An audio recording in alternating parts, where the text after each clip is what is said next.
Cuaca hari ini bagus banget, tapi lumayan panas sih.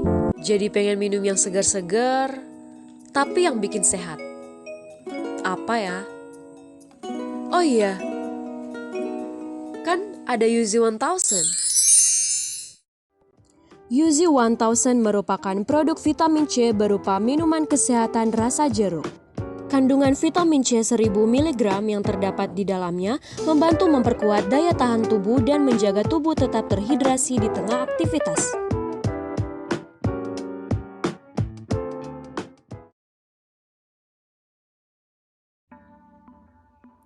Assalamualaikum warahmatullahi wabarakatuh. Perkenalkan, saya Indah Ramadan dengan NIM 2001010059. Di video saya kali ini, saya akan membahas mengenai ujian akhir semester dengan mata kuliah Perencanaan dan Pengembangan Sumber Daya Manusia, dosen pengasuh Dr. Ronald Aprianto, SE, MSI. Baiklah, untuk soal yang pertama, kalau kamu seorang manajer di suatu organisasi, bagaimanakah cara saudara menentukan jumlah pegawai yang dibutuhkan dalam organisasi? Dalam menentukan jumlah pegawai, tentunya diperlukan analisis beban kerja. Dengan informasi beban kerja, kita dapat menentukan jumlah karyawan yang dibutuhkan dalam suatu jabatan. Penyusunan atau perhitungan formasi pegawai dilakukan dengan beberapa tahap, yaitu yang pertama ada analisis jabatan, yang kedua ada perkiraan persediaan pegawai, yang ketiga ada kebutuhan pegawai. Untuk perhitungan kebutuhan pegawai dapat dilakukan dengan dua metode. Yang pertama, yakni perhitungan dengan metode umum. Perhitungan kebutuhan pegawai dengan jabatan fungsional atau umum dan non-struktural menggunakan acuan dasar data pegawai yang ada, serta jabatan dan uraian jabatan. Karena itu, alat pokok yang digunakan dalam menghitung kebutuhan pegawai adalah uraian jabatan. Pendekatan yang dapat dilakukan untuk menghitung pegawai ini melalui dari yang pertama ada hasil kerja, objek kerja, peralatan kerja, tugas per tugas jabatan. Selanjutnya, yang kedua, perhitungan kebutuhan pegawai jabatan fungsional tertentu yang minimalnya telah ditetapkan oleh instansi pembinaannya. Perhitungan dengan menggunakan metode ini adalah perhitungan bagi jabatan fungsional tertentu atau jabatan lain yang standar minimalnya telah ditetapkan oleh instansi pemerintah.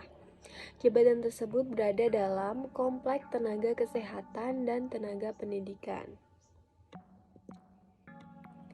Selanjutnya untuk soal nomor 2, pembahasannya yakni kenapa sih peran lingkungan organisasi harus diperhatikan dalam perencanaan dan pengembangan sumber daya manusia. Karena peran lingkungan organisasi perlu diperhatikan dalam perencanaan dan pengembangan SDM ini.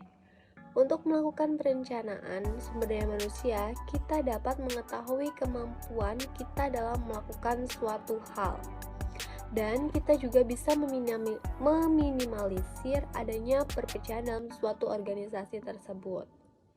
Perencanaan program pengembangan sumber daya manusia ini memiliki beberapa tujuan, antara lain yang pertama menentukan kualitas karyawan, menjamin ketersediaan karyawan di masa sekarang maupun masa yang akan datang, kemudian meminimalisir terjadinya kesalahan dalam pelaksanaan tugas-tugas pekerja, kemudian memudahkan proses koordinasi untuk meningkatkan kinerja karyawan secara opsional, kemudian memudahkan proses koordinasi untuk menghindari terjadinya kelebihan dan kekurangan karyawan, kemudian menjadi sebuah acuan dalam pelaksanaan tugas pekerja yang menyangkut ketenaga kerjaan, menjadikan suatu pedoman dalam menentukan program perekrutan, penyeleksian, dan kedisiplinan karyawan.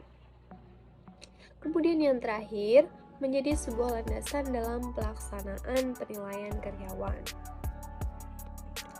Nah, untuk pembahasan soal nomor 3, menurut saudara sifat apa dalam organisasi yang menjadi ciri suatu perencanaan dan pengembangan sumber daya manusia untuk mencapai tujuan organisasi? Menurut saya, sifat yang menjadi ciri suatu perencanaan dan pengembangan sumber daya manusia untuk mencapai tujuan organisasi, yakni rencana harus dapat menanggulangi ketidakpastian. Pusat perhatian dari rencana tersebut harus berfokus pada tujuan spesifikasi atau sasarannya. Kemudian ditinjau dari kegiatan rencana harus efektif. Dan yang terakhir, rencana harus dapat menjadi standar kegiatan pengendalian. Nah, itu tadi pembahasan 3 soal ujian akhir semester, perencanaan dan pengembangan sumber daya manusia.